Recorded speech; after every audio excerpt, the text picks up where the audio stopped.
Everyone, जैसा कि आप लोग जानते हैं कि हम लोगों ने क्लास 12th इंग्लिश की जो फ्लेमिंगो बुक है उसमें जितने भी चैप्टर आने वाले थे उसके हम लोगों ने एमसीक्यूज़ को डिस्कस किया था। आपको उसकी वीडियो की लिंक डिस्क्रिप्शन बॉक्स में मिल जाएगी, आप उससे चेक भी कर लीजिए। और जो विस्टार्स वाली बुक है उसमें जितने भी चैप्टर आने हैं, 2 चैप्टर आने हैं, उनके एमसीक्यू डिस्कस करने रह गए हैं, तो हम लोग वो एमसीक्यू बाद में डिस्कस करेंगे। और जो टर्म 1 में राइटिंग सेक्शन आना है इंग्लिश ग्रामर का, वो राइटिंग सेक्शन पूरा 1 शॉट में हम आज की इस वीडियो में कवर करेंगे। तो ये वीडियो बहुत ही ज़्यादा इंपॉर्टेंट है आपके टर्म 1 एग्जाम से रिलेटेड। तो बिना किसी भी देरी के हम इस वीडियो को शुरू करते हैं। अब देखिए, जैसा कि मैंने आपको बता दिया, हम इस वीडियो में क्या डिस्कस करेंगे, क्लास 12th इंग्लिश का जो राइटिंग सेक्शन है उसको हम लोग इस 1 शॉट में कवर करेंगे। अब देखिए, जैसा कि आपको पता होगा, इतना तो आपने चेक कर ही लिया होगा कि जो राइटिंग सेक्शन है उसमें 4 चीज़ें आने वाली हैं इंग्लिश ग्रामर में। पहली चीज़ है नोटिस, दूसरा है एडवर्टाइजमेंट, तीसरा है आर्टिकल और चौथा है लेटर टू द एडिटर।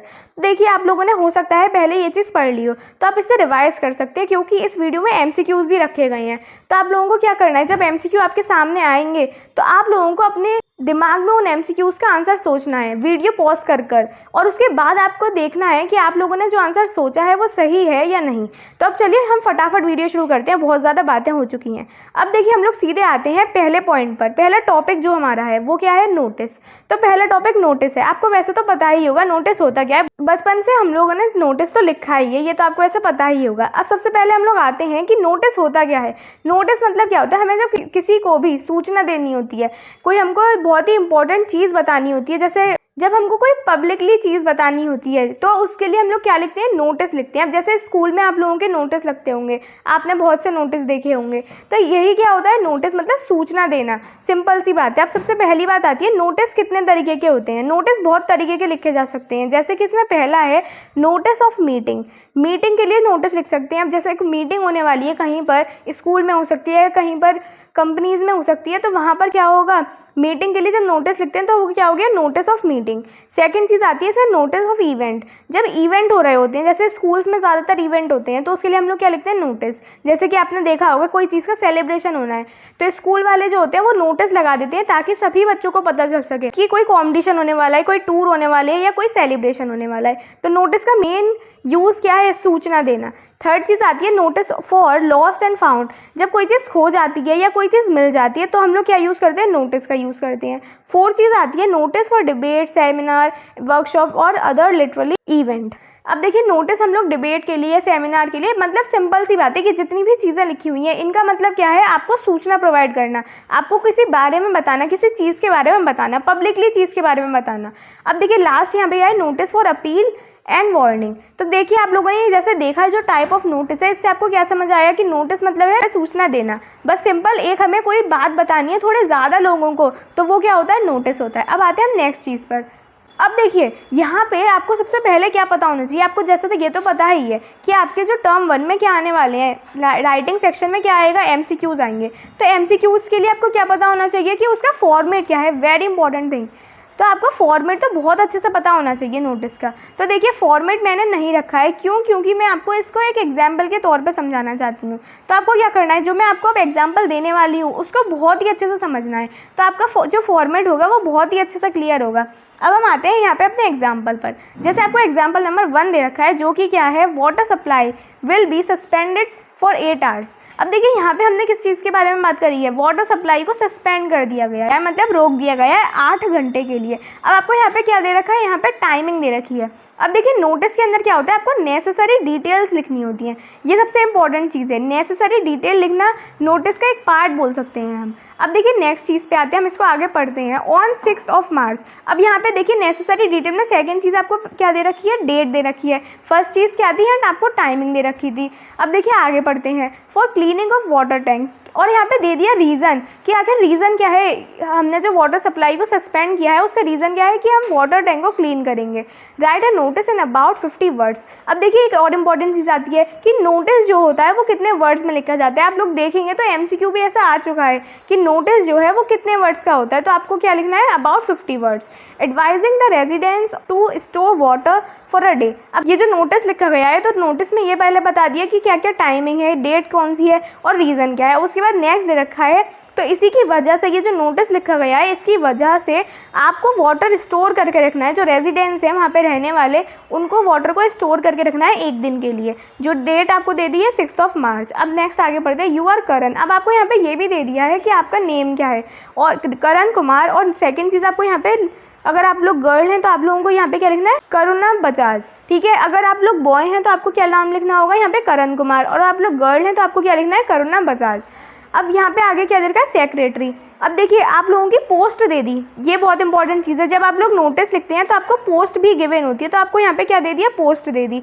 अब आते हैं अगली चीज़ पर, जनता ग्रुप हाउसिंग। अब यहाँ पे ये जनता ग्रुप ऑफ हाउसिंग, ये क्या लिखा हुआ है, ये होता है नेम ऑफ अथॉरिटी, या बोल सकते हैं नेम ऑफ इशूइंग अथॉरिटी। अब जो ये आपने नोटिस लिखा, ये किस अथॉरिटी ने लिखा है, आप लोगों को ये लिखना होता है सबसे पहले। अब देखिए अभी मैं बताऊंगी आपको तब ये सारी चीज़ें क्लियर हो जाएंगी। अब आपको पहले क्या लिखना है, यहाँ पे आपको गिवन क्या है, यहाँ पे नेम ऑफ इशूइंग अथॉरिटी, ये नाम आप लोग याद रखिए। अब यहाँ पे उसके बाद यहाँ पे आपको एड्रेस भी दे रखा है, पालम विहार कुरनूल। ठीक है, अब देखिए सबसे पहले फॉर्मेट की अगर हम लोग बात करें तो मैंने आपसे जैसे कि कहा एग्जाम्पल से हम लोग समझेंगे। तो अब देखिए सबसे पहले आपको यहाँ पे क्वेश्चन में क्या चीज़ गिवन थी, क्वेश्चन में आपको गिवन था नेम ऑफ इशूइंग अथॉरिटी, ये क्या है, जनता ग्रुप हाउसिंग सोसाइटी पालम विहार कुरनूल। अब देखिए सबसे पहले आपको क्या लिखना होता है, नेम ऑफ इशूइंग अथॉरिटी। अब अगर आप लोग नोटबुक में नोट कर रहे हैं तो जल्दी से नोट कर लीजिए, ये क्या है, name of issuing authority. Second चीज़ आपको यहाँ पे क्या लिखनी होती है, सेकंड चीज़ आपको यहाँ पे लिखनी होती है जो कि है नोटिस, और वो भी बोल्ड लेटर में। वेरी इंपॉर्टेंट थिंग, नोटिस जो होता है वो बोल्ड लेटर में लिखते हैं, कैपिटल लेटर बोलते हैं ना, उसमें लिखना होता है। उसके बाद तीसरे नंबर पे यहाँ पे आती है डेट। डेट जो आपको लिखनी होती है उसका पैटर्न कुछ ये होता है। अगर जैसे आपको डेट लिखनी है तो आप लोगों ने जैसे लिख दिया 01, यहाँ पे जैसे मार्च 01 दे रखी है ना, तो डेट दे दी आपको क्या 1, और यहाँ पे 03, और यहाँ पे 20XX दे दिया। ठीक है, मान लीजिए। तो आप लोग ये चीज़ लिखेंगे तो ये बिल्कुल गलत है, ऐसे नहीं लिखना आपको। ये जो आपने नंबर के फॉर्म में लिखा है ये बिल्कुल गलत है। आपको कैसे लिखना है, मार्च 1 201X, इस तरीके से आप लोगों को लिखना है। और जैसे कि आप लोग यहाँ पे देख रहे हैं 201X लिखा है, तो यही पैटर्न नहीं रखना। अब जैसे 2021 चल रही है तो आप लोगों को यहाँ पे क्या लिखना होगा, 2021। बहुत सिंपल सी चीज़ है, कॉमन सेंस वाली बात है। अब देखिए अगली चीज़ और इम्पॉर्टेंट है, ये है यहाँ पे जैसे लिखा है मार्च 1, तो यहाँ पे पहले क्या लिखा हमने, मंथ, फिर डेट, फिर उसके बाद ईयर। अगर आप लोग ऐसे लिखना चाहते हैं 01, फिर उसके बाद यहाँ पे आप लोग लिखेंगे मार्च, उसके बाद आप लोग यहाँ पे लिखेंगे क्या, ईयर, तो आप लोगों का ये पैटर्न भी लिखना सही है। बस आपको नंबर वाली फॉर्म में नहीं लिखना, बस मेन चीज़ क्या है, नंबर के फॉर्म में आपको नहीं लिखना है। बस सिंपल सी ये इंपॉर्टेंट बात थी। अब देखिए अगली चीज़ पे आते हैं। यहाँ सबसे पहले आपको स्टेप याद करनी है। सबसे पहले क्या थी, जल्दी से याद कीजिए, हाँ बिल्कुल सही, ये क्या है, name of issuing authority. Second step थी नोटिस को बोल्ड लेटर कैपिटल लेटर में लिखना। थर्ड स्टेप क्या थी, यहाँ पे डेट को लिखना। फोर्थ स्टेप क्या है, फोर्थ स्टेप है कि आपका जो सब्जेक्ट है मेन, या हम बोल सकते हैं इसमें आपको क्या टॉपिक पे पूरा आपने जो नोटिस लिखा है वो क्या है, वो आपको यहाँ पे लिखना होता है। विषय क्या है आपके नोटिस का, तो आपको यहाँ पे वो हेडिंग लिखनी होती है। ठीक है, तो वो आपको हेडिंग क्या लिखनी होगी, जैसे कि आपको यहाँ क्वेश्चन में ही सब कुछ गिवन है, बस आपको एक नोटिस के फॉर्म में लिखना है। अब देखिए यहाँ पे जैसे कि आपको क्वेश्चन में गिवन था सस्पेंडेड फॉर 8 आवर्स, क्या चीज़ सस्पेंड करी गई, वाटर सप्लाई, है ना। तो देखिए आप लोग यहाँ पे देख सकते हैं बिल्कुल सारी चीज़ें आपको क्वेश्चन में गिवन है, सेम आपको क्या करना है, कॉपी करके लिख देना है। बस आपको हल्का सा पैटर्न समझ में आना चाहिए कि नोटिस का पैटर्न क्या होता है। अब देखिए हमने यहाँ पे क्या लिख दिया, यहाँ पे हेडिंग या बोल सकते हैं टॉपिक या सब्जेक्ट यह है आपके नोटिस का वो।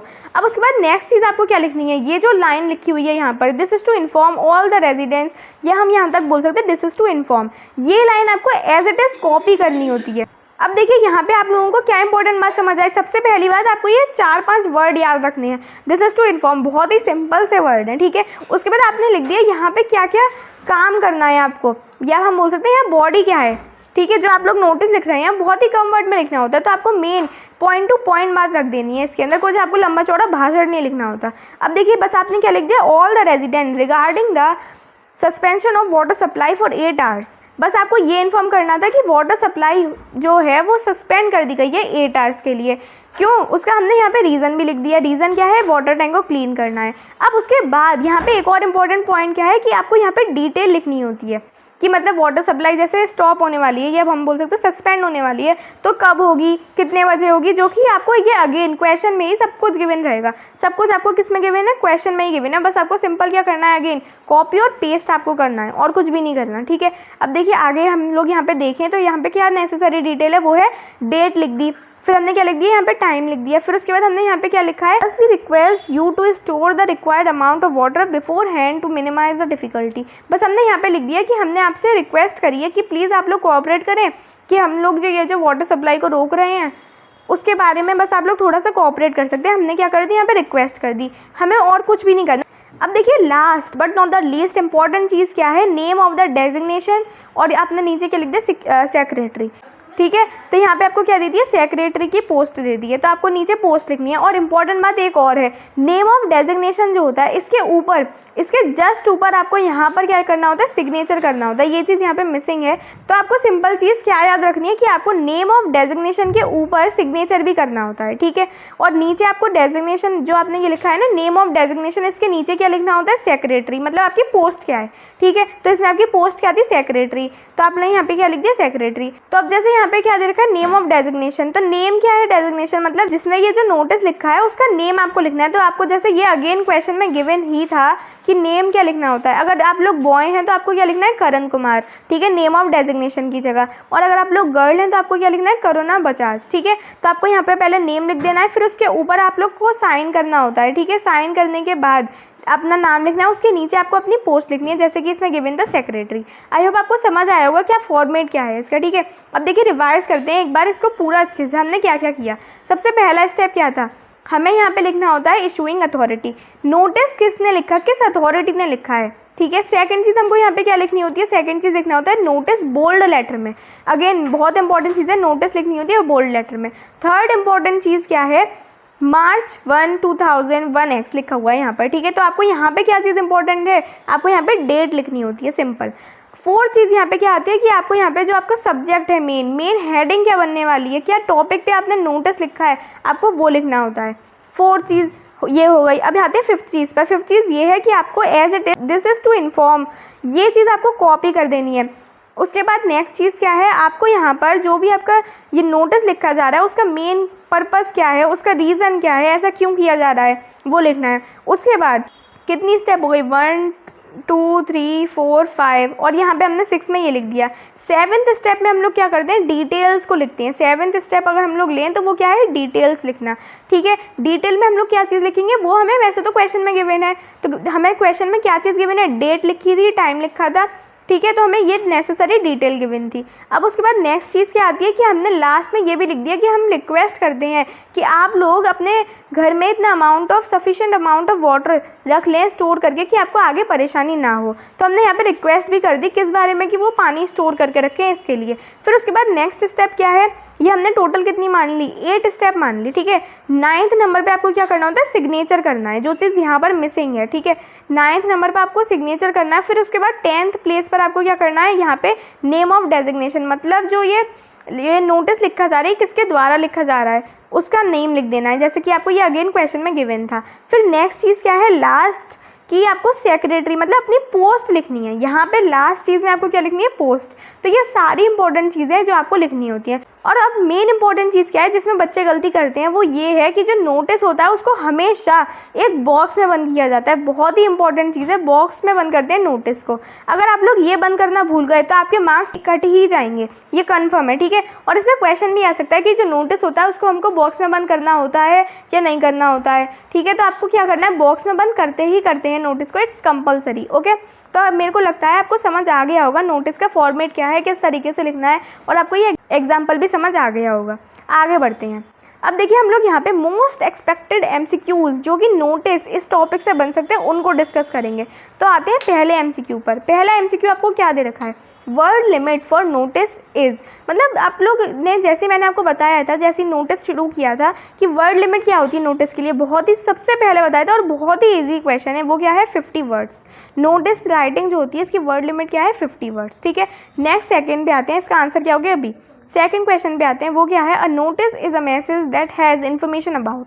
अब जो नोटिस होता है उसमें किस बारे में इन्फॉर्मेशन होती है, groom wanted, lost and found, situation vacant, bride wanted. अब देखिए इसमें आपको क्या दे रखा था, मैंने आपको नोटिस पढ़ाया तो मैंने आपको बताया था टाइप ऑफ नोटिस, उसी में मैंने आपको बता दिया था कि लॉस्ट एंड फाउंड इसके लिए हम लोग नोटिस लिखते हैं। अब ये groom wanted, situation vacant, bride wanted, ये क्या होता है, एडवर्टाइजमेंट का पार्ट है जो हम आगे पढ़ेंगे। ठीक है, तो इसका आंसर क्या हो गया, आंसर नंबर बी। अब देखिए हम लोग क्वेश्चन नंबर 3 पे आते हैं, जो कि आपको क्या दे रखा है, the subject of notice should B. जो नोटिस का आप लोग सब्जेक्ट लिखते हैं या बोल सकते हैं आप लोग हेडिंग लिखते हैं, तो वो कैसी होनी चाहिए, brief and catchy, not be there, be long tail keyword, and D दे रखा है नन ऑफ दीज। तो इसका राइट ऑप्शन क्या है, 1। बहुत ही इजी क्वेश्चन है, लेकिन आपको ये सभी चीज़ें तभी क्लियर होंगी जब आप लोगों ने इससे पहले जो मैंने जितना भी कुछ बोला वो आपके दिमाग में बिल्कुल फीड होगा। तो राइट ऑप्शन क्या है, ऑप्शन नंबर ए, ब्रीफ होनी चाहिए, मतलब छोटी होनी चाहिए और कैंची होनी चाहिए। ठीक है, अब आते हैं हम लोग क्वेश्चन नंबर 4 पर, जो कि आपको क्या दे रखा है, which pronoun should not be used in notice. कौन सी प्रोनाउन को हम नोटिस में यूज़ नहीं करते हैं। ऑप्शन आपको क्या दे रखा है, they, we, I, none of these. बहुत ही सिंपल सी चीज़ है, दे हम यूज़ करते हैं, वी भी हम यूज़ करते हैं, लेकिन हम लोग आई का इस्तेमाल नहीं करते। तो राइट ऑप्शन क्या है, ऑप्शन नंबर सी। अब देखिए नेक्स्ट क्वेश्चन क्या दे रखा है, what is the most important thing to write in a notice. सबसे इंपॉर्टेंट चीज़ क्या है नोटिस में, to boycott student, to inform others, to take information from authorities, none of these. तो नोटिस लिखने का काम ही क्या होता है, इन्फॉर्म करना, किसी चीज़ को नोटिफाई करना, इन्फॉर्म करना और लोगों को इन्फॉर्म करना, यही काम क्या है नोटिस का। ठीक है, तो इसका राइट ऑप्शन क्या है, ऑप्शन नंबर बी। ठीक है, नेक्स्ट क्वेश्चन पे आते हैं, question number 6, can you find something you put it in the notice and the word found. ठीक है, आपको जब कोई चीज़ मिलती है तो आप लोग उसके लिए क्या लिखते हैं। आपको जैसे कोई भी मान लीजिए आपको एक पर्स मिला है, ठीक है, तो आप लोग उसके बारे में लिखते हैं थोड़ा बहुत कि आपको क्या चीज़ मिली है, पर्स मिला है। ठीक है, तो आपको यहाँ पे ऑप्शन क्या दे रखे हैं कि आप लोग एंटायर डिस्क्रिप्शन लिखते हैं, मतलब आपको जो चीज़ मिली, कैसे मिली, कहाँ मिली, सब कुछ आप लोग लिख देते हैं, नहीं, एंटायर डिस्क्रिप्शन तो नहीं होगा। सेकंड क्या दे रखा है, little description of the object found. हाँ, छोटा मोटा डिस्क्रिप्शन हमें लिखना होता है जो ऑब्जेक्ट मिलता है हमको। अब आपको थर्ड क्या दे रखा है, प्लेस ऑफ ऑब्जेक्ट फाउंड। हाँ, हम प्लेस ऑफ ऑब्जेक्ट भी लिखते हैं, अगर हमको यहाँ नोटिस लिखना है तो हम लोग प्लेस ऑफ ऑब्जेक्ट भी लिखेंगे। और आपको डी क्या दे रखा है, ऑल ऑफ दीज।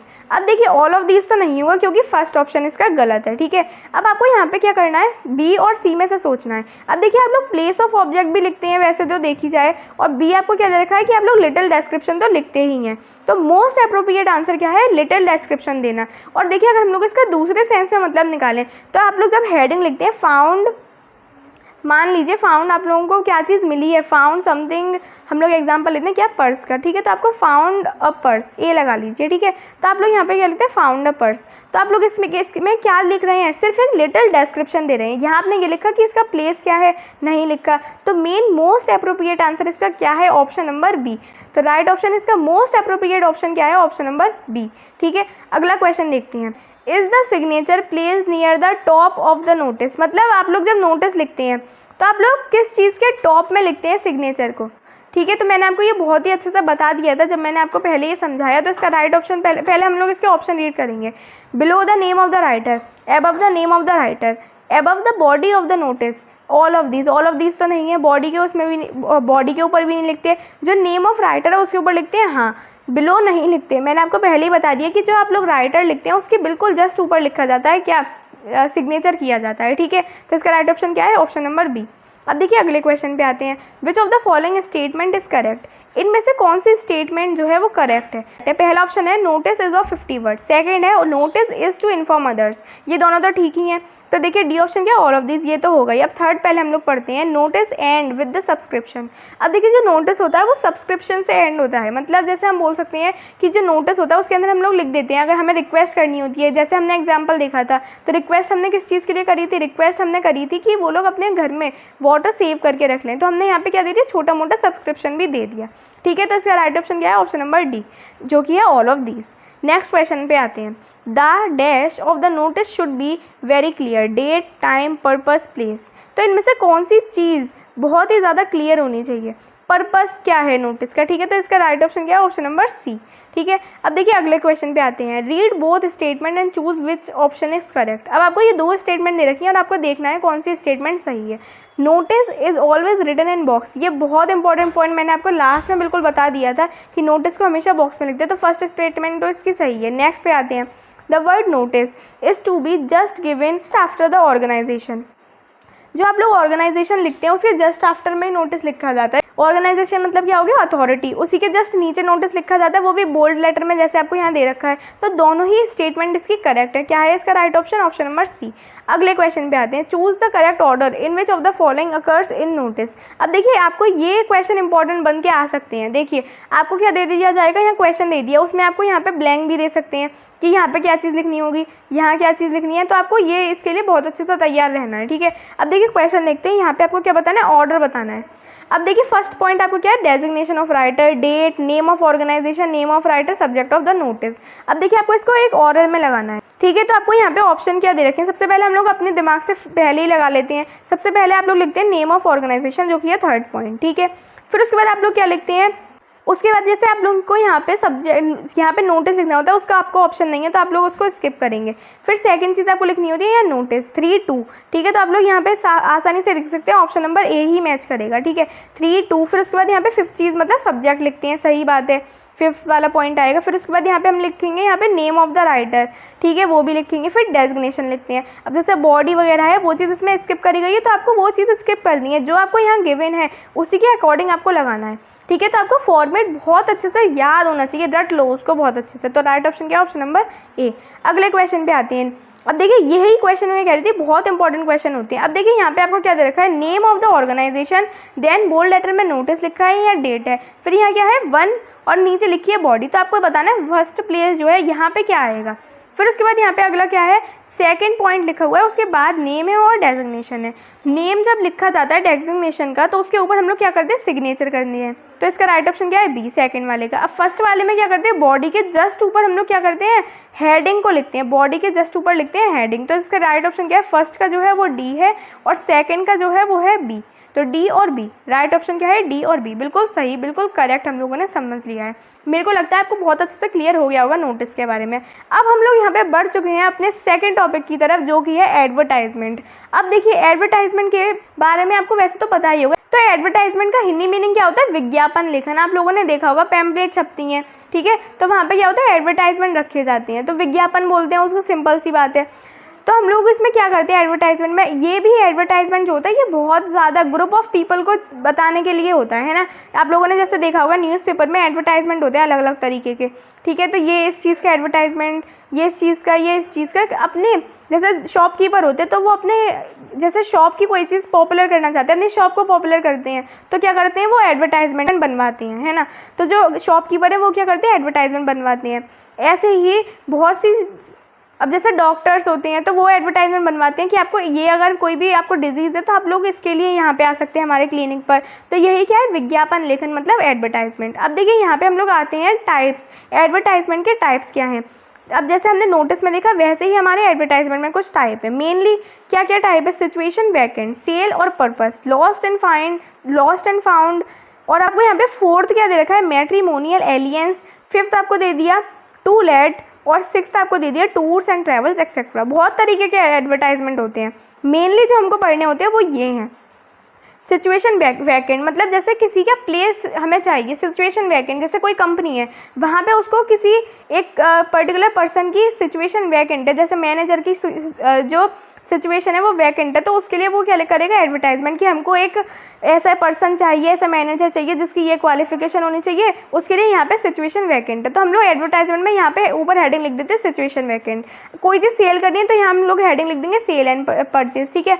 नेक्स्ट चीज़ क्या है, लॉस्ट एंड फाउंड। अगर कोई चीज़ खोई है या मिली है उसकी हेडिंग हम लोग लिख देते हैं। मैट्रिमोनियल अलायंस जो होते हैं इसमें हम लोग क्या करते हैं, शादी से रिलेटेड, जैसे तो ग्रूम वांटेड, ब्राइड वांटेड, ये सारी हम लोग हेडिंग ऊपर लिख देते हैं। मैट्रिमोनियल अलायंस में ये चीज़ें आती हैं जो वेडिंग से रिलेटेड होती है। फिर क्या है, टू लेट, अगर हमको कोई चीज़ किसी को देनी होती है, जैसे हमें रेंट पे घर देना है, ठीक है, तो हम लोग उसके लिए क्या लिखते हैं यहाँ पे टू लेट। फिर उसके बाद टूर्स एंड ट्रैवल, अगर आपको यहाँ पे टूर करना है, यहाँ पे ट्रैवल करना है, तो उसके लिए अब एडवर्टाइजमेंट लिखा है, आप लोग यहाँ से विजिट कर सकते हैं, आपको ये यहाँ पे फैसिलिटी मिलेगी, ये सब चीज़ें। तो बस सिंपल क्या करना होता है, ये टाइप जो आपको दे रखे हैं इनमें मोस्ट इंपॉर्टेंट जो आपके मतलब सिलेबस के लिए हैं वो है lost and found, situation vacant, sale purpose भी हो सकती है, हाँ थोड़ी बहुत पूछी जाती है, और है टू लेट, ठीक है।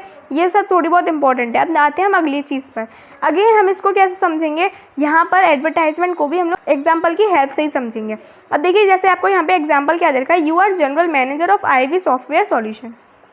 आप क्या हैं, जनरल मैनेजर हैं आईवी सॉफ्टवेयर सॉल्यूशन के। आगरा कैंट आगरा, ठीक है। आगरा कैंट मतलब जगह का नाम यहाँ पे हमने दे दिया, फिर उसके बाद हमने यहाँ पे सिटी लिख दी, ठीक है, Agra. You need a software engineer for your organisation. अब देखिए आपको यहाँ पे नीड है मतलब किसी की ज़रूरत है, तो किसी की ज़रूरत होती है तो उसके लिए क्या करते हैं, सिचुएशन वैकेंट। आपको ये चीज़ अपने थॉट से ही लेके आनी है, अपने दिमाग से ही लेके आनी है, ठीक है। अब देखिए आगे बढ़ते हैं। For your organisation draft an advertisement in not more than 50 words to be published in the Times of India. मतलब आपको इस न्यूज़पेपर में आपका जो एडवर्टाइजमेंट है वो पब्लिश होगा।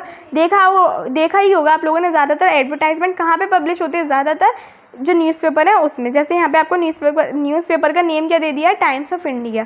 अब देखिए अंडर द क्लासिफाइड कॉलम, और ये जो क्वेश्चन आया हुआ है ये दिल्ली 2010 का आया हुआ है, इंपॉर्टेंट है, इजी है, कुछ नहीं करना आपको, सिंपल आपको पैटर्न पता होना चाहिए। अब देखिए आपको नीड थी तो हम लोग यहाँ पे क्या लिखेंगे, सिचुएशन वैकेंट, ऊपर हम लोगों को हेडिंग लिख देनी होती है। अब उसके बाद नीचे आप लोग क्या लिखते हैं, वांटेड अ सॉफ्टवेयर इंजीनियर। अब देखिए आपको क्या करना होता है, आपको किसी की ज़रूरत है, तो किसकी ज़रूरत है, आपको ये भी दे रखा है इंजीनियर की, मतलब आपको ज़रूरत है, सिंपल सी बात है। तो आप लोग यहाँ क्या लिखेंगे, वांटेड करके लिख दिया, आपको जिसकी भी ज़रूरत है उसके बारे में, ठीक है। लीडिंग नेम इन कंप्यूटर्स, मतलब आपको कंप्यूटर की जानकारी हो, ऐसा कोई चाहिए। Candidate should possess a master degree. अब देखिए जब आपको सिचुएशन वैकेंट चाहिए होती है, ठीक है, तो आपको उसके लिए क्या लिखना होता है, क्वालिफिकेशन लिखनी होती है। जैसे यहाँ पे क्वालिफिकेशन दे दी है, और यहाँ पे लीस्ट 3 ईयर का एक्सपीरियंस होना चाहिए, क्वालिफाई कितने हैं वो, जिसको भी आप लोग चाहते हैं अपनी कंपनी में रखना या फिर अपनी ऑर्गेनाइजेशन में रखना, तो उसकी क्वालिफिकेशन, क्यों आपको कितना एक्सपीरियंस चाहिए, जो भी आपको पर्सन चाहिए उसके बारे में आपको लिखना होता है, सिंपल सी बात है। बस ऊपर मेन आपको जब भी नीड चाहिए किसी चीज़ की, किसी भी पर्सन की आपको नीड चाहिए, तो आप लोग क्या लिखेंगे, situation vacant with a known computers concern, मतलब जिसको कंप्यूटर के बारे में जानकारी हो, ठीक है। Remuneration no constraint for suitable candidate, apply with detailed resume within 10 days to general manager IV software solution Agra cantt, ठीक है, आगरा। अब यहाँ पे हम लोगों ने नीचे लिख दिया आप लोगों को अप्लाई कैसे करना होता है, कि आपको 10 दिन के अंदर अंदर अप्लाई करना है जनरल मैनेजर को, जो कि IV सॉफ्टवेयर सॉल्यूशन के जनरल मैनेजर है, उनको आपको रिप्लाई करना है। मतलब अगर आप लोग इसको देखते हैं तो आप लोगों को अप्लाई ऐसे करके करना है। और यहाँ पे देखिए हम लोग क्या कर सकते हैं, नीचे हम लोग कॉन्टैक्ट भी दे देते हैं, यहाँ पे नहीं दिया गया है लेकिन आप लोग चाहें तो कॉन्टैक्ट नंबर भी दे देते हैं। लेकिन इंपॉर्टेंट चीज़ क्या है, आपको यहाँ पे अपना पर्सनल वाला नंबर नहीं लिखना होता, सिंपल आप लोग XXX लिख देते हैं 10 बार, कुछ भी लिख दीजिए, 000 लिख दीजिए 9 बार और लास्ट में 1 लिख दीजिए। ऐसे कुछ आपको अजीब सा ही नंबर लिखना होता है, अपनी कोई पर्सनल डिटेल नहीं देनी होती। अगेन जो एडवर्टाइजमेंट होता है उसको बॉक्स में बंद किया जाता है, ये भी बहुत इंपॉर्टेंट चीज़ है। और जितने भी मैंने आपको ये वाले जो टाइप बताए हैं एडवर्टाइजमेंट के, तो सिचुएशन वैकेंट में हमें जब किसी की नीड होती है, सेल परचेज में हमें कोई चीज़ सेल करनी है, जैसे आपको अपना फ्लैट, घर, कोई भी चीज़ सेल करनी होती है, तो उसके लिए आपने लिख दिया, उसके हमने डिटेल लिख दी, 3 BHK है, उसके अंदर ऐसा ऐसा रूम है, ऐसे बाथरूम्स हैं, यहाँ पे आपको फर्नीचर मिलेगा, वहाँ पे कोई भी चीज़ ख़राब नहीं है, पार्किंग का एरिया है, ऐसी सारी आप डिटेल लिख देते हैं, अच्छी अच्छी बातें लिख देते हैं कि वहाँ पे जो रोड है बड़ा है, आप लोगों को बहुत अच्छे से खेलने के लिए जगह मिल सकती है, पार्क है, ये है वो है, सब अच्छी बातें आप लोगों को लिख देनी होती है। लेकिन आपकी 50 वर्ड से ज़्यादा ना हो तो वही अच्छा होता है, एडवर्टाइजमेंट ज़्यादा बड़ा नहीं होता। अब लॉस्ट एंड फाउंड होता है तो आपको जो चीज़ मिली है उसके बारे में आप लोगों को लिखना होता है, मेरी ये चीज़ मिली है या मेरे को ये चीज़ खो गई है मेरी, तो उसके बारे में आपको लिखना है, मेरी ये जो चीज़ खोई है वो ऐसी दिखती थी, वैसी थी, ये सब कुछ, ठीक है। उसका थोड़ा बहुत आपको डिस्क्रिप्शन देना होता है।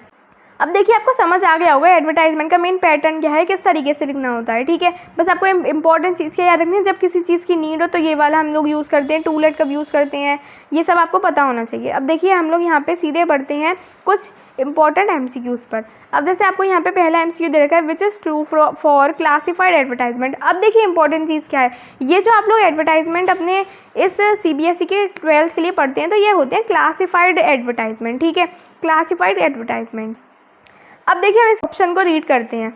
आपको फर्स्ट ऑप्शन दे दिया है, they are classified into categories, they are composed of short phrases और words, they should not contain pictures all. तो देखिए यहाँ पे आपको सिंपल क्या करना है, इसका राइट ऑप्शन है ऑप्शन नंबर D। अब देखिए जो आपके क्लासिफाइड एडवर्टाइजमेंट होते हैं इनमें आपको ये सभी चीज़ें याद कर लेनी है।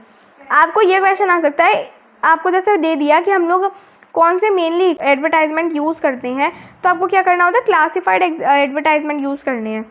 जो हम लोग अभी 12th में पढ़ते हैं वो होते हैं क्लासिफाइड एडवर्टाइजमेंट।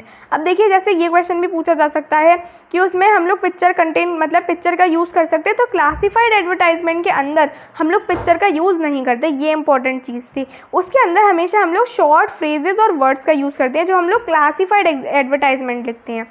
और क्या है, ये जो क्लासिफाइड एडवर्टाइजमेंट है इनको हमने कैटेगरी में डिस्ट्रीब्यूट कर दिया, क्लासीफाई कर दिया, जैसे सिचुएशन वैकेंट और जैसे हो गया टू लेट, और ये सभी में हमने क्या किया, कैटेगराइज कर दिया। तो इसका राइट ऑप्शन क्या है, ऑप्शन नंबर डी जो कि है ऑल। हमें इन सभी चीज़ों का ध्यान रखना है जब हम लोग क्लासीफाइड एडवर्टाइजमेंट लिखते हैं।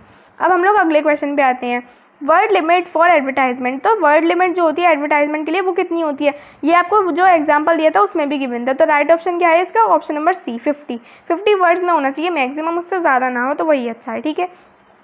अब हम लोग थर्ड क्वेश्चन पे आते हैं जो कि आपको दे रखा है, which of the following is not a type of advertisement. इन सभी में से एडवर्टाइजमेंट का कौन सा टाइप नहीं है। लॉस्ट एंड फाउंड ये तो था एडवर्टाइजमेंट का टाइप, टूर्स एंड ट्रैवल ये भी था, इवेंट्स एंड एनुअल फंक्शन था, नहीं था। और देखिए डी आपको क्या दे रखा है, लॉस्ट में आ गया, जो आपने मिसिंग लिखा है ये किस में आ गया, लॉस्ट में ही आ गया। तो इसका राइट ऑप्शन क्या है, नॉट अ पार्ट दे रखा है ना, तो राइट ऑप्शन क्या है, option number C events in annual function.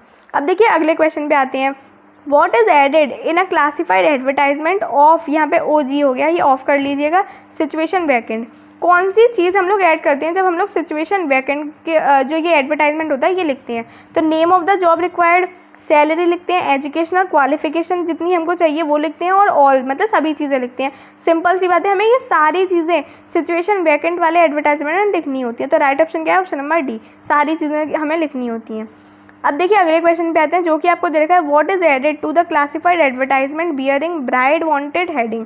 अब जब आप लोगों को यहाँ पे हेडिंग क्या दी थी, ब्राइड वांटेड, मतलब आपको दुल्हन चाहिए, तो उसकी जब आप लोग हेडिंग लिखते हैं तो उसके लिए आपको क्या चीज़ ऐड करनी होती है, अबाउट ग्रूम्स बैंक बैलेंस, नहीं ऐसा कुछ नहीं करते। बी आपको क्या दे रखा है, about grooms family cases pending in the court, ऐसा भी हम लोग कुछ ये सारी बेकार चीज़ें नहीं करते हैं। अब देखिए यहाँ पे सी ऑप्शन आपको क्या दे रखा है, ग्रूम्स एक्स्ट्रा मैरिटल अफेयर्स, मतलब जो ग्रूम है उसके अफेयर के बारे में ही लिखना होता है, ऐसा कुछ भी नहीं लिखते, ये सारी चीज़ें बकवास हैं। अब देखिए इसमें डी ऑप्शन क्या है, नन ऑफ दीज, तो राइट ऑप्शन क्या है, नन ऑफ दीज, ऐसा कुछ भी नहीं लिखना होता, ओके। अब देखिए आते हैं हम क्वेश्चन नंबर 6 पर, जब आप लोगों को क्लासिफाइड एग्जाम्पल लिखना होता है ग्रूम वांटेड के लिए, तो आप लोग क्या लिखते हैं, details of bride family background detail in brief, job detail of bride, all of these. अब देखिए ये क्वेश्चन हाँ ठीक था, वो सारी चीज़ें बकवास थी। वैसे डिटेल ऑफ ब्राइड, जब आपको ग्रूम चाहिए तो ब्राइड की जो डिटेल है आप लोग वो भी लिखते हैं, ठीक है। और देखिए आपको क्या लिखना होता है, ब्राइड की जो फैमिली है वो किस बैकग्राउंड से बिलोंग करती है वो भी ब्रीफ, मतलब छोटे से पार्ट में आपको लिख देनी होती है। जॉब की डिटेल क्या है ब्राइड की वो भी लिखनी होती है, और आपको सारी चीज़ें लिखनी होती है। तो सिंपल आंसर क्या है, सारी चीज़ें आपको लिखनी होती है, ठीक है। अब देखिए अगले क्वेश्चन पे आते हैं, क्वेश्चन नंबर 7 क्या है, what is added to the classified advertisement for sale. जब हम लोग क्लासिफाइड एडवर्टाइजमेंट लिखते हैं सेल के लिए तो उसके अंदर हमें क्या क्या चीज़ें ऐड करनी होती है। तो पहला आपको ऑप्शन क्या देखा है, रेंट ऑफ द थिंग, ठीक है। हमें कोई चीज़ सेल करनी है तो रेंट क्यों लेंगे हम लोग, प्रोडक्ट अवेलेबल टू लेट, तो जो प्रोडक्ट है देने के लिए उसके बारे में लिखते हैं। प्रोडक्ट अवेलेबल टू सेल, हाँ जो हमें चीज़ सेल करनी है उसके बारे में हम लोग लिखेंगे, है ना, बहुत सिंपल सी चीज़ है। तो इसका राइट ऑप्शन क्या है, option number C, none of this तो होगा नहीं अब, तो इसका राइट ऑप्शन है ऑप्शन नंबर सी। अगले क्वेश्चन पे आते हैं, अगला क्वेश्चन है, what is added to the classified advertisement of missing heading. जब कोई पर्सन मिस हो जाता है, खो जाता है, तो उसके बारे में हम लोगों को क्या क्या चीज़ ऐड करनी होती है, डिटेल ऑफ मिसिंग पर्सन, जी हाँ, birth certificate of missing person, नहीं, डेथ सर्टिफिकेट, नहीं, एग्जैक्ट क्लॉथिंग, हाँ हम एग्जैक्ट क्लॉथिंग भी हम यहाँ पे लिख सकते हैं, ठीक है। लेकिन मेन अप्रोप्रिएट क्या चीज़ है, जो आप लोगों यहाँ पे डिटेल लिखते हैं मिसिंग पर्सन की, उसी के अंदर तो क्लॉथिंग आ जाती है। तो आपका राइट ऑप्शन क्या है, ऑप्शन नंबर ए, ना कि डी। को क्या होगा, बच्चे क्या करेंगे, जल्दी जल्दी में डी लगा के आ जाएंगे, लेकिन ऐसा नहीं करना। इसका राइट ऑप्शन क्या है, डिटेल लिखी जाती है मिसिंग पर्सन की, उसी के अंदर आ गई क्लॉथिंग क्या है, कि उसके बाल कैसे थे, वो कितना लंबा था, चौड़ा था, कैसा था, ठीक है। तो डिटेल में ये सारी चीज़ें आ गई, तो राइट ऑप्शन क्या है, ए। आते हैं हम क्वेश्चन नंबर 9 पर, जो कि आपको दे रखा है, what should be the title of the classified advertisement if you want to dispose of your car. ठीक है, जब आपको अपनी कार को डिस्पोज करना है, मतलब क्या करना है, सेल कर देना है, ठीक है, तो उसके लिए आप लोग क्या लिखते हैं, टू लेट लिखते हैं, for sale, lost and found, none of these. Right option क्या है, for sale, option number B. बहुत ही सिंपल सी चीज़ थी, बस मेन यहाँ पे क्या था, ये ट्रिकी वर्ड यूज़ कर दिया, डिस्पोज ऑफ, ठीक है। अब आते हैं क्वेश्चन नंबर 10 पर, जो कि आपको दे रखा है, which of the following is the essential part of situation vacant. Situation vacant, इसमें एसेंशियल पार्ट क्या होता है, pay scale, name of the company, trades, characteristic and qualification. तो यहाँ पे नेम ऑफ द कंपनी और ट्रेड्स, कैरेक्टरिस्टिक और qualification, ये दोनों ही चीज़ बहुत ज़्यादा ज़रूरी होती है जब हम लोग सिचुएशन वैकेंट का एडवर्टाइजमेंट लिखते हैं। तो राइट ऑप्शन क्या है, ऑप्शन नंबर डी। अब आते हैं हम लोग अपने थर्ड वाले टॉपिक पर, जो कि आपको दे रखा है आर्टिकल राइटिंग। आर्टिकल राइटिंग, आप लोगों ने आर्टिकल भी बहुत लिखे होंगे बचपन में। अब आर्टिकल राइटिंग में हम लोग क्या करते हैं, आर्टिकल राइटिंग जो होता है इसके अंदर, जैसे आप लोगों ने सुना होगा कि न्यूज़पेपर में आर्टिकल लिखे होते हैं छोटे मोटे, तो वही क्या है आर्टिकल, मतलब हमें कोई मेन किसी मुद्दे पर बात करनी होती है तो हम लोग उसको बोल देते हैं आर्टिकल। अब आर्टिकल जो होता है वो एंटरटेन करने के लिए हो सकता है, आर्टिकल जो होता है वो इन्फॉर्मेशन देने के लिए हो सकता है, बहुत से यूज़ होते हैं आर्टिकल के, ठीक है। अब हम लोग यहाँ पे सीधे फॉर्मेट पे आते हैं जो हमारे काम की बात है उस पर। अब देखिए यहाँ पे जैसे अगर हम लोग बात करें आर्टिकल राइटिंग में, हम इसको अगेन एग्जाम्पल से ही समझेंगे। अब देखिए यहाँ पे क्या दे रखा है, in many parts of our country girls are still discouraged from going to school. Consequently, a sizable section of the population is deprived of education. Schemes like Sarv Shiksha Abhiyan, CBSE scholarship to single girl child, and the government's policy of giving free education to girls have come as a boon to our society. Write an article about 150 to 200 word. अब देखिए आपने जैसे starting के दोनों ही हमारे topic देखे हैं तो उसमें वर्ड लिमिट आपको याद रखनी है, तो इसकी भी आप लोग वर्ड लिमिट याद क्या रखनी है, बहुत सिंपल सी बात है, आर्टिकल बड़ा होता है तो 150 से 200 वर्ड्स हम लिख सकते हैं आर्टिकल के, ठीक है। On the education of the girl child in the country, ये भी आपका जो क्वेश्चन है दिल्ली 2010 में आया हुआ है। अब देखिए यहाँ पे हम सीधे आते हैं फॉर्मेट क्या है, आर्टिकल को हम किस तरीके के फॉर्मेट में लिखते हैं। जैसे सबसे पहले आपको आर्टिकल में लिखना होता है टाइटल, जो आप लोग आर्टिकल लिख रहे हैं उसका मेन मुद्दा टाइटल क्या है, ठीक है, हेडिंग बोल सकते हैं, टाइटल क्या है मतलब मेन मुद्दा क्या है, आपने किस बारे में आर्टिकल को लिखा है वो आपको लिखना होता है सबसे पहले, ठीक है। और आप लोग इसको सेंटर में लिखते हैं, ठीक है। और नेक्स्ट आपको लिखना होता है बाय लाइन। बाय लाइन मतलब जिसने ये आर्टिकल लिखा है, बाय एक्स वाई जेड मतलब जैसे किसी ने लिख दिया, जैसे मान लीजिए किसी एक्स वाई जेड एक्स बच्चे ने लिखा है, कुछ भी नाम ले सकते हैं, राम नाम ले लेते हैं तो बाय राम लिख देंगे, ठीक है। तो हम लोग यहाँ पे क्या लिखते हैं, बाय लाइन मतलब किसके द्वारा लिखा गया है ये जो आर्टिकल है ये, ठीक है। सबसे पहले क्या करना है, टाइटल लिखना है, उसके बाद हमको बाय लाइन लिखना होता है मतलब किसने ये लिख दिया।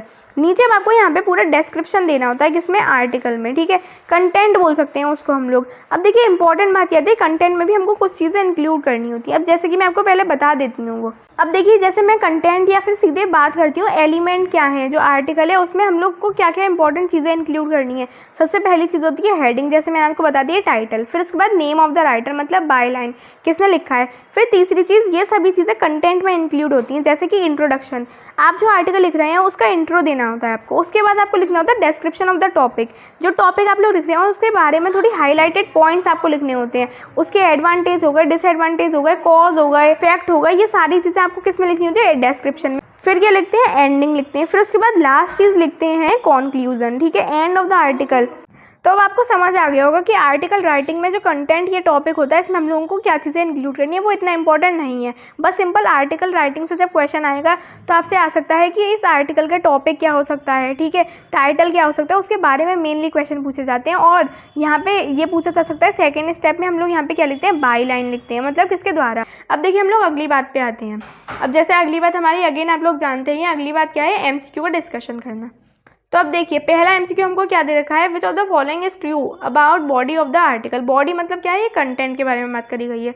It introduces the main idea of topic, it contain causes, effect, advantage, disadvantage etcetera, it discuss the relevancy of the topic, all of the above. तो ये सारी चीज़ों के बारे में बताती है, जो बॉडी है उसके बारे में हमको ये सारी चीज़ें इंक्लूड करनी होती है। अब आते हैं हम क्वेश्चन नंबर 2 पर, जो कि आपको क्या दे रखा है, article does not include suggestion, content that urges reader to think, factual information, non authentic information. तो जो आर्टिकल होता है उसके अंदर हमको क्या चीज़ इंक्लूड नहीं करनी होती है, तो हमको फैक्चुअल इन्फॉर्मेशन इंक्लूड करनी है। सजेशन भी हम लोग दे सकते हैं आर्टिकल के अंदर, और हम लोग content that urges reader to think, तो हम लोगों को ऐसा ही तो कंटेंट लिखना होता है जो रीडर है, जो मतलब उस आर्टिकल को पढ़ रहा है तो वो बिल्कुल मजबूर हो जाए सोचने के लिए, जो हमने आर्टिकल लिखा है उसके बारे में सोचने के लिए वो जो रीडर है वो मजबूर हो जाए। तो हमको ये सारी चीज़ें करनी होती है, एक्सेप्ट ये ऑप्शन नंबर 4 पे नॉन ऑथेंटिक इन्फॉर्मेशन नहीं लिखते, ऑथेंटिक इन्फॉर्मेशन हमको लिखनी होती है। यहाँ दे रखा है नॉन ऑथेंटिक, तो ये चीज़ हमको नहीं करनी होती है। तो ऑप्शन नंबर डी इसका राइट ऑप्शन है।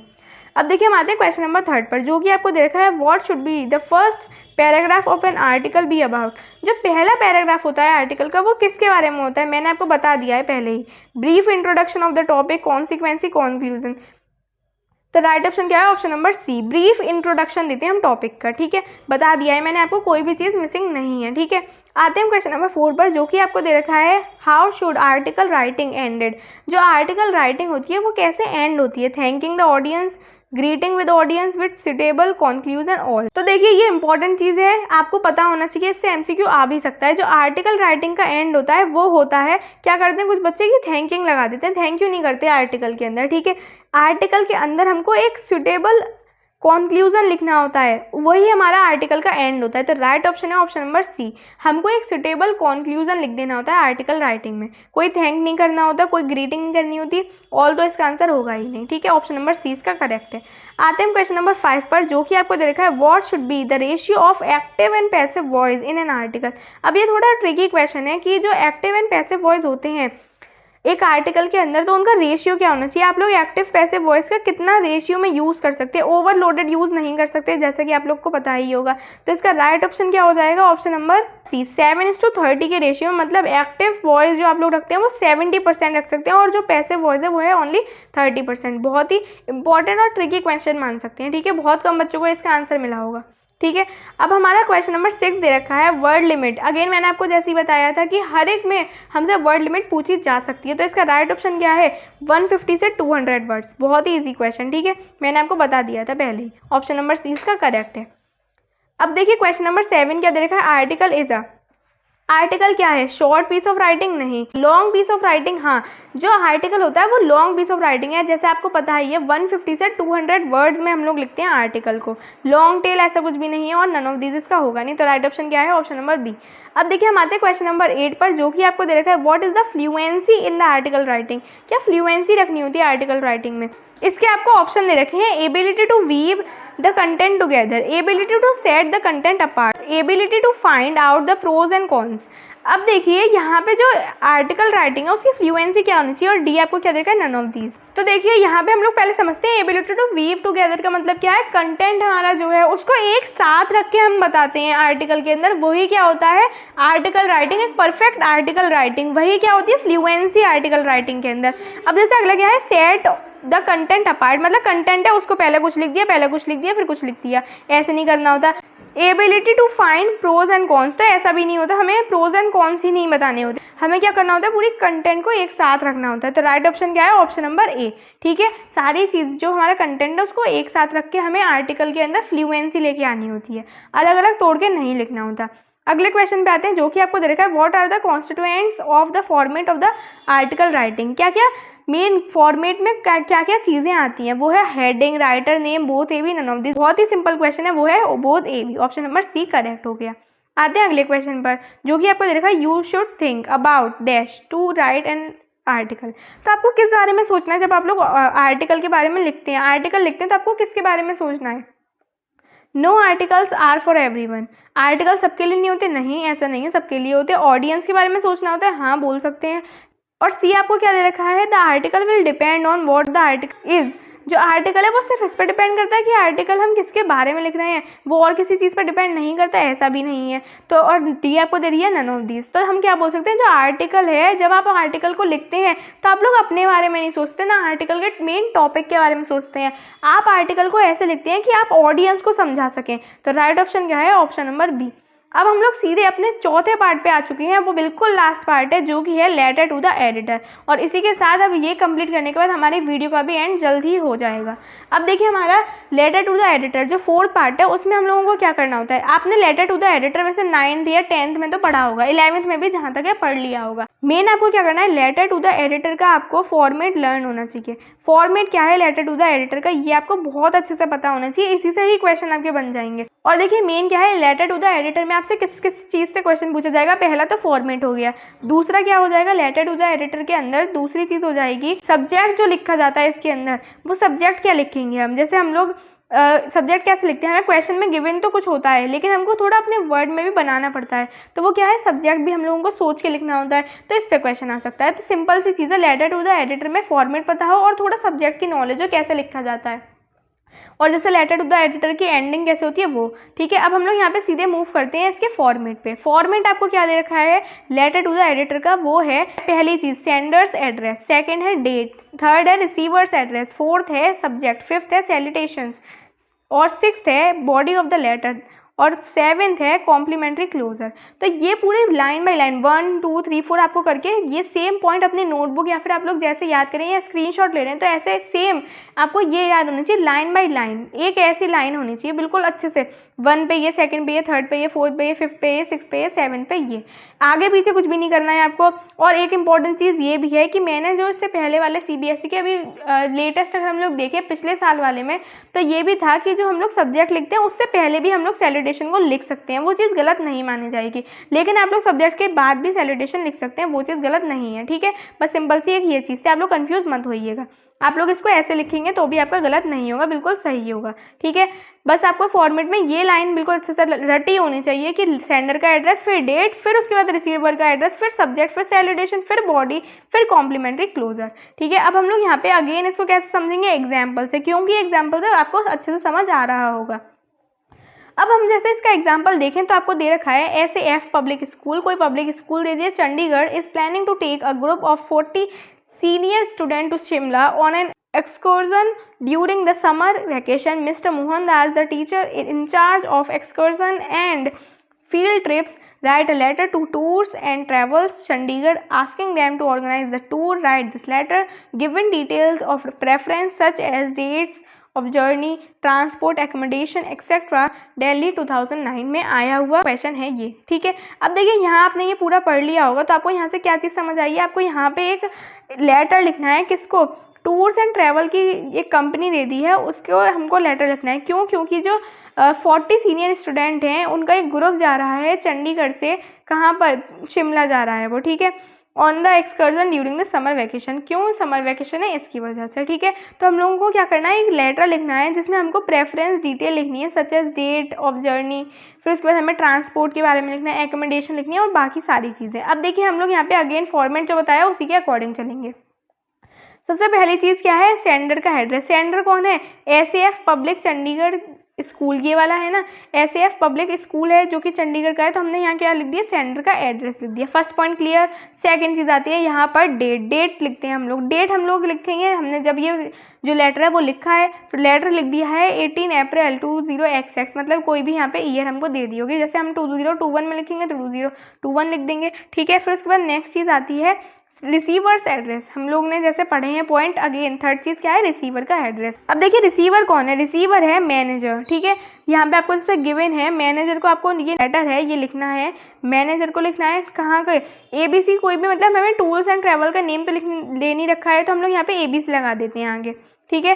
फिर आपको यहाँ पे जैसे सेक्टर वगैरह दिया नहीं है, ये आपने अपनी मर्जी से ऐड कर दिया क्योंकि थोड़ा हमें रिसीवर का एड्रेस बड़ा करने के लिए, ज़्यादा छोटा होगा तो हम कैसे बता सकते हैं वो रिसीवर का ही एड्रेस होगा, है ना, थोड़ी कन्फ्यूज़न रह सकती है। तो हमने थोड़ा बड़ा करने के लिए यहाँ पे सेक्टर 40C लिख दिया, कोई बड़ी बात नहीं है। फिर हमने यहाँ लिख दिया चंडीगढ़, हमें यहाँ लिखना है, ठीक है। उनकी हमने पूरी जगह रिसीवर का जो एड्रेस है वो लिख दिया, जो रिसीव करेगा लेटर उसका हमने एड्रेस लिख दिया है, ठीक है। नेक्स्ट चीज़ आती है सब्जेक्ट। सब्जेक्ट को लिखना, सब्जेक्ट लिखना बहुत इंपॉर्टेंट होता है और सब्जेक्ट पे क्वेश्चन आते हैं और इस साल बहुत ज़्यादा उम्मीदें हैं कि MCQs जो हैं वो सब्जेक्ट पे ज़रूर पूछा जाएगा। एक MCQ सब्जेक्ट से तो रिलेटेड होगा ही कि इस पर्टिकुलर लेटर में जो हम लोग अब जैसे ऊपर हमें कंटेंट दे दिया होगा तो इसमें हमें क्या सब्जेक्ट लिखना है लेटर के लिए, ठीक है, ये क्वेश्चन आ सकता है। हमने पहले फिर सब्जेक्ट लिख दिया, फिर हम लोग क्या करेंगे, ये सर, मतलब हमने क्या किया, सैल्यूटेशन किया, ठीक है। डियर सर लिख सकते हैं, खाली सर लिख सकते हैं, कोई बड़ी बात नहीं है। फिर उसके बाद हम लोग यहाँ लिखते हैं बॉडी, है ना, हम यहाँ पूरी बॉडी लिख देंगे कि हमारा जो ये पर्पस है लेटर को लिखने का वो क्या है। We are a group of 40 senior student and 5 teachers who are planning a 5 days excursion to Shimla during our summer vacation. We would like your travel company to organize this trip for us. Our preferred dates for this trip are between। अब देखिए यहाँ पे हमने क्या किया, कुछ important चीज़ें लिख दी। हमारी जो डेट है घूमने की वो क्या है, 20 से 30 मई, ठीक है। We would like to travel by the toy train. हम लोग कैसे ट्रैवल करना पसंद करें, हमने वो लिख दिया। थोड़ी बहुत हमको एक्स्ट्रा चीज़ें लिखनी होती हैं। यहाँ तो आपको बहुत छोटी चीज़ दे दी, बस आपको उसमें थोड़ी बहुत चीज़ें बढ़ानी है। वैसे तो आपको बॉडी के ऊपर कोई क्वेश्चन नहीं आएगा, मेन आपको सब्जेक्ट के ऊपर आ सकता है और इसके फॉर्मेट के ऊपर ही आपको क्वेश्चन आएगा। फॉर्मेट आपको रटा होना चाहिए बिल्कुल। ठीक है। फिर आगे यहाँ पे क्या दे दिया है, toy train to Shimla and rely upon your company's expertise to book decent accommodation for us on a twin sharing basis in a hotel on the main mall road। ठीक है। The cost of the trip should not exceed, जो cost होनी चाहिए वो इससे ज़्यादा नहीं होनी चाहिए। 8,000 पर स्टूडेंट दे रखी है with boarding and lodging। I would appreciate a fast response from your end। मैं मतलब बहुत जल्दी ही आपका रिस्पॉन्स चाहती हूँ आपकी तरफ से। and giving us the details and an itinerary for our trip। Looking forward to your early response, मतलब हमने यहाँ पे लिख दिया कि मैं आपके ये रिस्पॉन्स का वेट कर रही हूँ। मेरे को कैसा चीज़ चाहिए, मेरे को जैसा चाहिए कि इतने दिन का मेरा ट्रिप होना चाहिए, इसके बीच में होना चाहिए, उसकी जो कॉस्ट होनी चाहिए इससे ज़्यादा नहीं होनी चाहिए, वहाँ हमको लॉजिंग मिलनी चाहिए, बोर्डिंग मिलनी चाहिए, ये सब चीज़ें होनी चाहिए। फिर एंड में हम लोग लिखते हैं यहाँ पे कॉम्प्लीमेंट्री क्लोजर, मतलब योर्स सिंसियरली लिख सकते हैं, योर्स ट्रूली लिख सकते हैं। अब हम यहाँ पे लिखेंगे किसने ये लेटर लिखा है, तो किसने लिखा था, मिस्टर मोहनदास, और जो कि क्या है, इंचार्ज हैं एक्सकर्जन एंड फील्ड ट्रिप के। ठीक है। तो हम लोग नीचे चाहते तो लिख सकते थे कि उनकी पोस्ट क्या है, लेकिन इतना इंपॉर्टेंट नहीं है। अगर आप लोग चाहें तो लिख भी सकते, कोई गलत बात नहीं है। अब हमने क्या लिखा है यहाँ पे कॉम्प्लीमेंट्री क्लोजर में, योर्स सिंसियरली, योर्स ट्रूली लिख सकते हैं। फिर उसके बाद हमने यहाँ पे नेम लिख दिया। सिंपल। आपको अगेन इंपॉर्टेंट चीज़, आपको क्या चीज़ याद रखनी है, पूरा फॉर्मेट किस तरीके से जा रहा है, पहले सेंडर, फिर डेट, फिर रिसीवर, फिर उसके बाद यहाँ हमने सब्जेक्ट लिख दिया, फिर सैल्यूटेशन, फिर उसके बाद बॉडी, फिर उसके बाद कॉम्प्लीमेंट्री क्लोजर। आपको याद रखना है। अब आते हैं हम इसके सीधे एमसीक्यूज पर। What is the written on the top of the editor's address. सबसे टॉप पे हम क्या चीज़ देखते हैं, सेंडर का एड्रेस देखते हैं। बहुत ही सिंपल, हाल आप लोगों ने आंसर बता ही दिया होगा। आते हैं क्वेश्चन नंबर 2 पर। What is place below sender's address. Sender के एड्रेस के जस्ट नीचे क्या लिखते हैं, डेट लिखते हैं। बहुत ही सिंपल चीज़, टाइम नहीं लिखा जाता, सैल्यूटेशन नहीं लिखते हैं, रिसीवर का एड्रेस 3rd नंबर पर लिखा जाता है। अब क्वेश्चन नंबर 3 क्या दे दिया, which is the right format to write date. अब देखिए कि आपसे नोटिस वाले उसमें भी क्वेश्चन पूछा जा सकता था, लेकिन मैंने सोचा मैं इसको एक ही में इंक्लूड कर लेती हूँ, तो लेटर टू द एडिटर में मैंने इंक्लूड कर लिया। अब देखिए आपको पैटर्न क्या दे रखा है, March 29 20XX लिख सकते हैं। अच्छा, सेकंड दे दिया 29 मार्च 20XX। फिर उसके बाद क्या लिख सकते हैं, थर्ड आपको दे दिया 2903। अब देखिए ये तो बिल्कुल गलत है। अब मैंने ऐसे कहा था आप इसको ऐसे भी लिख सकते हैं, ऐसे भी लिख सकते हैं, तो बोथ ए बी इसका ऑप्शन हो जाएगा, ऑप्शन नंबर डी। ठीक है। मैंने आपको ये चीज़ पहले ही नोटिस में कवर करवा दी थी। ठीक है। अब देखिए हम आते हैं क्वेश्चन नंबर 4 पर, जो कि आपको दे रखा है, which of the following is the function of letter to the editor. इनमें से कौन सा फंक्शन है लेटर टू द एडिटर का।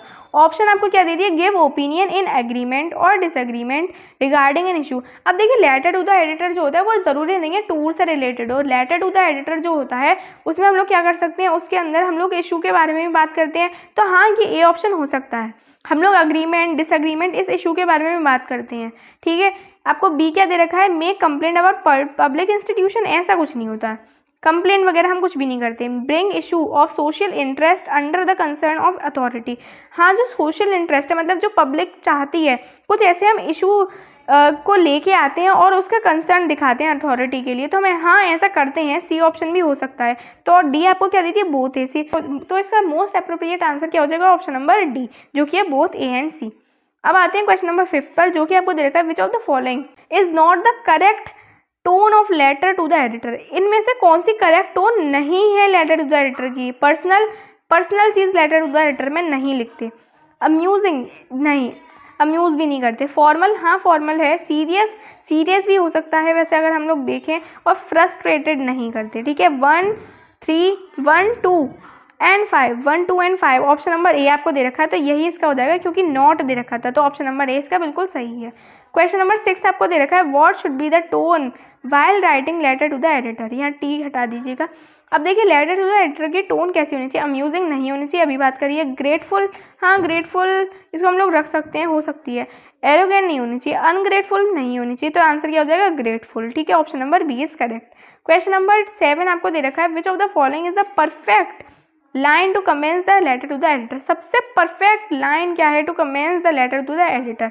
तो इसकी परफेक्ट लाइन क्या है, आपको जैसे दे रखा है, through the columns of the esteemed newspaper. And B आपको दे रखा है, I would like to draw your kind attention towards, bring a regular reader of your esteemed newspaper. अब मैं आपको ये चीज़ पहले ही बताना चाहती थी, लेकिन मैंने सोचा जब मैं आपको ये क्वेश्चन के फॉर्म में बताऊंगी तो आप लोगों को शायद ये बहुत अच्छे से याद रहे। अब देखिए जब भी आप लोग लेटर टू द एडिटर लिखते हैं, जैसे मैंने जो एग्जाम्पल दिया था वो तो क्या था, एक टूर से रिलेटेड था, इतना इंपॉर्टेंट नहीं माना जा सकता। लेकिन लेटर टू द एडिटर जो होता है ना, वो मेन हम लोग न्यूज़पेपर के बारे में, न्यूज़पेपर के लिए लिखते हैं। मेन उसका मोटिव ये होता है। बहुत इंपॉर्टेंट चीज़ है, कान खोल के सुनिए बिल्कुल। अब देखिए मेन इंपॉर्टेंट चीज़ इसमें दूसरी बात क्या है कि जो लेटर टू द एडिटर लिखा जाता है, एडिटर मतलब न्यूज़पेपर से रिलेटेड होता है, ठीक है। तो हम लोग यहाँ पे through the columns of your esteemed newspaper line लिखते हैं। बहुत इंपॉर्टेंट चीज़ है, प्लीज़ याद रख लीजिएगा। बी आपको देखा है, I would like to draw your kind attention towards. हाँ, मैं जब किसी लेटर लिख रही हूँ एडिटर के लिए तो मैं कुछ फैक्ट के बारे में, कुछ चीज़ के बारे में उसका अटेंशन लेना चाहूँगी। सी आपको दे रखा है, ब्रिंग 7th में है, बस होने वाला है। Being a regular reader of your esteemed newspaper, हाँ हम ये लाइन में लिख सकते हैं। तो इसका राइट ऑप्शन क्या है? Option number D. सारी ही लाइनें सही हैं और ये इंपॉर्टेंट बोलती हूँ मैं अपनी तरफ से, क्योंकि जब हम लोग पूरा एक सब्जेक्टिव लिखते थे तो लेटर टू द एडिटर में सबसे पहली लाइन मेन पता क्या लिखी जाती थी? ऑप्शन नंबर ए, बी और सी, इन 3 में से यही लाइन लिखते थे, तभी हम लोग लेटर टू द एडिटर के बॉडी की शुरुआत करते थे। बहुत इंपॉर्टेंट चीज़ है। तो इसका राइट ऑप्शन मैंने क्या बता दिया? Option number D, all. Question number 8 आपको दे रखा है, what is the motive to write letter to the editor.